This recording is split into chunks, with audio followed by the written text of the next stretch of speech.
साथियों नमस्कार, मैं Kumar Vishwakarma, social activist, architecture scientist. साथियों आज हम बहुत ही इंपॉर्टेंट चीज पर एक नई सीरीज शुरू करने जा रहे हैं, जिसको हमने हाउ टू बिकम रिच, कि आप अमीर कैसे बने। क्योंकि आज के जमाने में आप देखते हैं हर जगह पैसे का बोलबाला है। अगर आपके पास पैसे है तो आपकी वैल्यू है, आप कितने ईमानदार हो, कितने चरित्रवान हो। अगर आपके पास पैसे नहीं तो आपकी कोई वैल्यू नहीं। आपका मतलब जीना एक तरह से काम चलाओ जीना, कोई आपको वैल्यू नहीं देगा। आपका कितना प्यारा दोस्त हो, कितना प्यारा रिश्तेदार हो, आपकी कोई अहमियत नहीं, ना कोई इज्जत है। तो हम इसमें आपको ऐसी चीजें सिखाएंगे। क्या होता है कि जो व्यापारी कौन थी, बनिया कौन थी, मारवाड़ी कौन थी। बनिया तो बेसिकली व्यापारी थे, ये बहुत सारे ट्रिक जानते थे। पंजाबी लोग भी मेहनती थे, वो भी व्यापार में सफल हुए। सिंधी लोग थे, उनको भी बहुत अच्छा व्यापारी माना जाता है। बाकी और लोग थे व्यापार में इतने कामयाब नहीं हो पाए, या कोई छोटा मोटा काम करा उसमें छोटे मोटे लेवल तक तो पहुंच गए, लेकिन बड़े लेवल तक वो नहीं जा पाए। मैं आपको ऐसी चीज सिखा रहा हूँ कि जरूरी नहीं कि हर बंदा कोई बिजनेस करेगा, कोई करोड़पति बनेगा या बड़े पैसे का मालिक बनेगा। आप एक नॉर्मल परिवार से भी हैं, आप नॉर्मल बैकग्राउंड से शुरू करते हैं तो भी आप करोड़ों रुपए की इनकम तक कैसे पहुंचे और वो कैसे आएगी। एक नंबर काम करना, कोई दो नंबर काम नहीं करना, कोई मैं दो नंबर काम नहीं बताऊंगा। तो मैं आपको अलग अलग तरीके सिखाऊंगा इस सीरीज में कि आपको अपना पैसा इन्वेस्ट कैसे करना है। महंगाई दर क्या होती है, हम नॉर्मली क्या होते हैं, हम पैसा इन्वेस्ट करते हैं बैंक में, एफडी में। कई लोगों के पास खूब है पैसा, लेकिन उनको इन्वेस्ट करना नहीं आता, तो उसको पैसे का रिटर्न नहीं मिलता। क्या होता है, आज जो हम चीज मान लो 100 रुपए की ले रहे हैं, एक साल बाद वो 108 की हो जाती है, 107-8 की हो जाती है, तो वो उसको बोलते हैं महंगाई दर। तो 108 रुपए की होगी एक साल बाद, यानी आपके पैसे में आपने कहीं भी इन्वेस्ट किया है, अगर वो उसका रिटर्न है, जैसे एफडी में 6% के आसपास होता है, आपका ये आरडी में उसमें 6% के आसपास होता है, जितने भी ये फिक्स सेविंग वाली जो गवर्नमेंट स्कीम होती है उसमें भी 8 या 9% से ज्यादा नहीं होता। तो वहां पर अगर आप पैसा इन्वेस्ट करें तो आप अपने पैसे की वैल्यू कम करें। तो आपको पैसा कहीं इन्वेस्ट करना चाहिए, भी लोगों को पता नहीं होता। मान लो 20 साल का बंदा है, उसके पास पैसा कमाना उसने शुरू किया, उसकी कोई ज्यादा लायबिलिटी नहीं। मैंने ऐसे लोग देखे 1 लाख हमारे, कोई घर की जिम्मेदारी नहीं, सही उनके 5,000 भी नहीं है।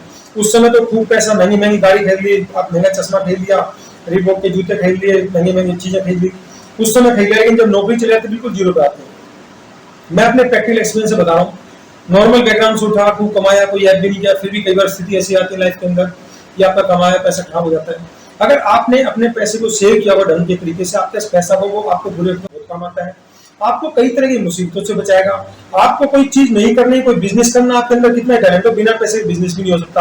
आप कोई धर्म का काम करना चाहते हैं, सेवा करना चाहते हैं, वही पैसा चाहिए। आप घर से निकले कोई भी काम करना चाहते हैं, चाहे सेवा करना चाहते हैं, आपको पैसे की जरूरत पड़ती है। तो पैसे को आप प्रॉपर्ली इन्वेस्ट करें, कब करें, कहाँ करें, कैसे करें, ये हम सारी चीजें सिखाएंगे। अगर कोई 20 साल का बंदा है, उस पर उस समय कोई ज्यादा लायबिलिटी नहीं होती, अगर वो उस पैसे को थोड़ा थोड़ा भी इन्वेस्ट करे, सही जगह से इन्वेस्ट करे, तो उसके पास 45 साल के बाद जितना पैसा होगा वो 5-7 करोड़ का, 10 करोड़ का मालिक होगा। और वो थोड़ी थोड़ी सेविंग करके, जिसको वो नॉर्मली इधर उधर खर्च कर देता है। मैं सिर्फ वो चीजें बताऊंगा, जो लोग इन चीजों को अपनाएंगे वो आज से 15-20 साल बाद जब वो उस चीज को एंजॉय करेंगे, जब उनके लाइफ में अप डाउन आएगा, जब उस पैसे की जरूरत पड़ेगी, जब वो पैसा उनके काम आएगा, जब उनको एहसास होगा हमने कितनी बड़ी चीज सीखी है। तो खास तौर से युवाओं को इस चीज की बहुत ज्यादा जरूरत है। जब लोग 40 साल के बाद आते हैं, जिंदगी के अलग अलग थपेड़े लगते हैं, एक्सपीरियंस होता है, उनको सीखने में आ जाता है कि भैया मैं क्या गलती करनी, क्या नहीं करनी। लेकिन खासतौर से यूथ है, आजकल अच्छी चीज सैलरी मिल रही है, वो बचाते नहीं है और बाद में झटका लगता है। कई बार नौकरी मैंने ऐसे लोग देखे हैं, एक बार अच्छे लेवल पर चला गया, 8-10 साल अच्छी नौकरी करी, अच्छी सैलरी पा गया, उसके बाद जीरो पे आ गया, 10 साल से उसको नौकरी मिल गई। ऐसे लोग भी देखे, फिर वो कहते हैं भाई साहब 10,000 की नौकरी मिल जाए।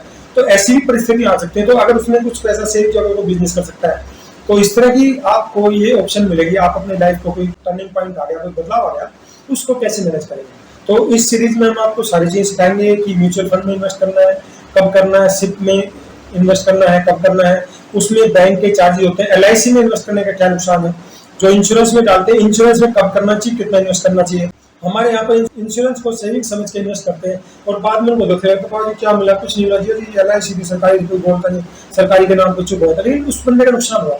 अगर उसी पैसे को सही ढंग से इन्वेस्ट करता तो 22-20% का एवरेज रिटर्न मिल सकता था साल में। नॉर्मली एफडी में जो 6-7% मिल रहा है, जिसके महंगाई दर से कम हो, इस पैसे एक्चुअल में वैल्यू कर रहा है। रियल एस्टेट में भी 10% का रिटर्न एवरेज भी नहीं कर पाता, क्योंकि आजकल सब समझदार हो गए और वहां पर रेट ऑलरेडी इतने लेते हैं, जहां भी आप खरीदने जाओगे वो रेट मांगने वाला ऑलरेडी इतने मांगता है कि जिसमें इतनी ज्यादा ग्रोथ की संभावना नहीं है। पहले के दौर में ऐसा था, लोगों को पता नहीं था, जब था तो उन्होंने पहले के दौर में सस्ते टाइम में खरीदी थी, आज से 25-30 साल पहले। जो बीच में 10-15 साल में दौर है, अच्छा कमा लिया वो कमा लिया, लेकिन अब रियल एस्टेट में भी जान लिया। तो आप अपने पैसे को इन्वेस्ट करें, कैसे इन्वेस्ट करें, और आप बिना किसी काम के, आपके पास 45 साल का होने पे आपके पास पेंशन तो रहेगी, आपके पास वो पैसा इतनी मदद करेगा कि आप जो अच्छे नौकरी वाले हैं उनसे ज्यादा बेहतर तरीके से अपने जीवन को एंजॉय करेंगे, पैसे को एंजॉय करेंगे, खुशियों को एंजॉय करेंगे। आप जहाँ घूमना चाहते हैं वहाँ घूम पाएंगे, आप किसी मदद करना चाहते हैं मदद कर पाएंगे, आप कोई बिजनेस करना चाहते हैं वो इन्वेस्ट कर पाएंगे, आप सारे काम कर पाएंगे। क्योंकि आज के दिन एजुकेशन इतनी महंगी होगी। आज से अगर मैं 20 साल पहले की बात करूँ, हम पढ़ते थे, एजुकेशन बड़ी सस्ती थी, कोई दिक्कत नहीं थी। कोई गरीब आदमी अपने बच्चे को पढ़ाकर इधर उधर से मैनेज करके रिश्ता से मतलब लेके पढ़ा सकता था। आज साल साल की फीस 10 लाख रुपए होगी। अब एक बंदे के 2 बच्चे हैं तो 10 लाख रुपए साल के हो गए, वो 4-5 साल पढ़ाई करेगा, 50 लाख उसके प्लस ऊपर का खर्चा, तो उसको 1.5-2 करोड़ रुपए चाहिए। और थोड़ा और कोई अच्छे उसमें जाना चाहता है एमबीबीएस जैसे में, तो 1 करोड़ रुपए फीस जा रही है, 1.5 करोड़ रुपए। फिर ये भी नहीं कि पढ़ते हैं उसको बहुत कुछ मिल जाएगा, उसके बाद फिर उसको हॉस्पिटल बनाना पड़ेगा, तो उसके बाद भी बच्चे को सेट होने में बहुत कुछ लग जाता है।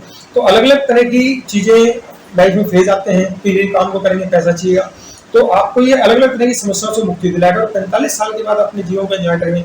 कई बार अप डाउन आता है, कोई फिजिकल डिसेबिलिटी होगी, कोई एक्सीडेंट हो गया, कोई और कोई प्रॉब्लम होगी, तो उस परिस्थिति में आप अपने आप को कैसे संभालेंगे, पैसे को कहाँ इन्वेस्ट करना, कितना करना, कैसे करना। तो ये मैं आपको इस सीरीज में बहुत सारे ऐसे गुण ऐसे बताऊंगा कि आप थोड़ा थोड़ा पैसा इन्वेस्ट करके करोड़पति बन सकते हैं। मैंने देखा था, रेवाड़ी में घूमता था, रेवाड़ी का लड़का 30-25 साल का था, गुड़गांव में पेंटिंग में जॉब करता था, मुझे कई बार ट्रेन में होता था। वो पंजाबी का लड़का था, बड़ा समझ रहा था, मुझे 2 साल पहले मिला था। रेवाड़ी में उसने 3-4 साल में 70 ऑटो खोले, 70 ऑटो।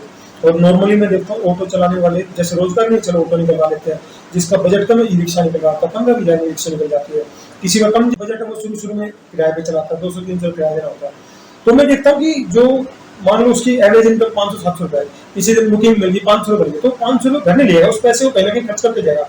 चाहे वो नशे में खर्च करे, कि शराब में खर्च करे, किसी और काम में खर्च करे, वो बचा के। अगर वो उस पैसे को थोड़ा सा बचा दे और समझदारी से इन्वेस्ट करे, तो वो बंदा उसको 5 साल बाद उसके पास 1 से 4 ऑटो होंगे। लेकिन क्या हमें बिजनेस का स्किल सिखाए नहीं जाते हैं, और वो बिजनेस का स्किल नहीं आता, उस पैसे को कहीं और खर्च कर देगा, फिर बाद में पैसे के लिए तरसता रहता, कहीं ब्याज भी उठाएगा, 10% 5% जो चुगल में फंस जाता है, वो उस दलदल से कभी नहीं मिल पाता, क्योंकि 10-10% ब्याज बहुत ज्यादा होता है। गरीब आदमी के पास डॉक्यूमेंट होते नहीं, उसको लोन भी नहीं मिलता।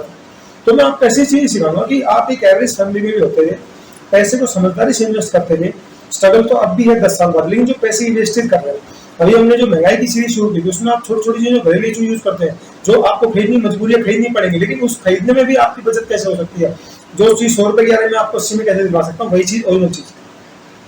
तो ये सीरीज का जो शुरू करने का पर्पज ये था, एफएमसीजी जो गुड्स होते हैं, फास्ट कंज्यूमर मूविंग गुड्स होते हैं, वो सारे हमें जरूरत पड़ती है, जिंदा रहते हैं जो चीज खरीदनी पड़ती है, यहाँ से नहीं कहीं और से, उनमें 30-40 रुपए अंतर होता है। आज मैं बाजार में गया था, मैंने काबुली चने जो सफेद चना होता है छोले, उसका रेट पता चला 120 दे रहा है, 130 दे रहा है, बाकी 140 दे रहा है, 150 दे रहा है, चीज वही है, 30 रुपए की किलो।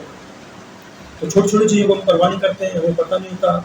तो आप समझदारी करते हुए उस पैसे को कैसे बचाएं, उस पैसे को ध्यान से कैसे इन्वेस्ट करें। तो साथियों, इस सीरीज के माध्यम से हम करोड़ों लोगों की जिंदगी में बदलाव लाएंगे, और उससे उनकी जिंदगी खुशियां बढ़ेंगी, वो अपने जीवन में जो करना चाहते हैं वो कर पाएंगे।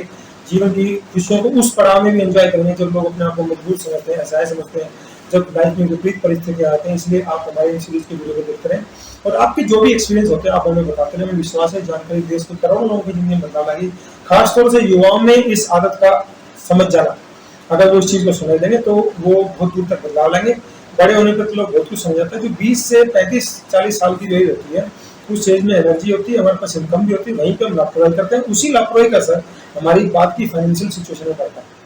साथियों, आपको हमारा वीडियो अच्छा लगता है, इसको लाइक करें, कमेंट करें, सब्सक्राइब करें। आपको हमारे वीडियो में कोई भी कमी लगती है, इंप्रूवमेंट लगता है, सजेशन लगता है, आप हमें कमेंट सेक्शन में जाके जरूर बताएं, ताकि भविष्य में जो भी जानकारी लेकर आए आपको बेहतर से बेहतर जानकारी दे सके। धन्यवाद, जय हिंद।